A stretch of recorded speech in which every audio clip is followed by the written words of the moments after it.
எல்லோருக்கும் வணக்கம். நான் கேரள தந்திரி பத்ரானந்தன். நீங்கள் பார்த்து கொண்டிருப்பது அறிவோம் ஆன்மீகம் யூடியூப் சேனல். ஒரு அன்பர் வீட்டில் ஊதுபத்தி ஏற்றுவதற்கு ஏதேனும் கட்டுப்பாடுகள் உண்டா, விதிமுறைகள் உண்டா, ஊதுபத்தியை எத்தனை ஏற்ற வேண்டும், எப்படி ஏற்ற வேண்டும் என்று கேட்டிருந்தார்.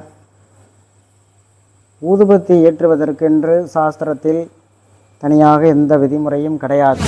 ஒரு சாம்பிராணி போடணும் வீட்டில் அப்படின்னா, சாம்பிராணி எந்நேரமும் நெருப்பு பற்ற வச்சு போடுறது கஷ்டம். அப்படிங்கிறதுனால நாம் ஊதுபத்தி ஏற்றுகிறோம். அதுபோல் நாம் பூஜை ரொம்ப நேரம் செய்கிறோன்னா அந்த பூஜை முடிகிற வரை அந்த இடத்துல ஒரு நறுமணம் வீசிக்கொண்டே இருக்க வேண்டும் என்பதற்காகவும் ஊதுபத்தியை நாம் ஏற்றி வைக்கிறோம். சிலர் ஒத்தப்படையில் ஏற்றணும், சிலர் இரட்டைப்படையில் ஏற்றணும் அப்படின்னு பல பேர் பல கருத்துக்கள் சொல்கிறார்கள். அது எல்லாம் மனம் சம்பந்தப்பட்ட விஷயம் தானே வழி. அது எப்படி வேண்டுமானாலும் நாம் ஏற்றலாம். இப்பொழுது புகையாருக்கு இருமல் வருது, நம்மளால் சரியாக பூஜை பண்ண முடியலன்னா ஒரு ஊதுபத்தி மட்டும் ஏற்றி காட்டினாலே போதுமானது. கேரளாவில் நிறைய இடத்துல ஒரு ஊதுபத்தி தான் ஏற்றுவாங்க. தமிழ்நாட்டில் ஒத்தையாக காட்டக்கூடாது, 2 பத்தி காட்டணும் அப்படின்ட்டு இங்கே நிறைய பேர் 2 காட்டுறாங்க. அதுவும் எந்த சட்டத்திட்டமும் கிடையாது, அதுவும் மனம் சம்பந்தப்பட்டது. அந்த ஊதுபத்தி எதற்காக காட்டுகிறோம் என்றால், இறைவனுக்கு பஞ்சபூதங்களிலே வாயுவின் காற்றினுடைய அம்சமாக அந்த ஊதுபத்தியை காட்டுகிறோம்.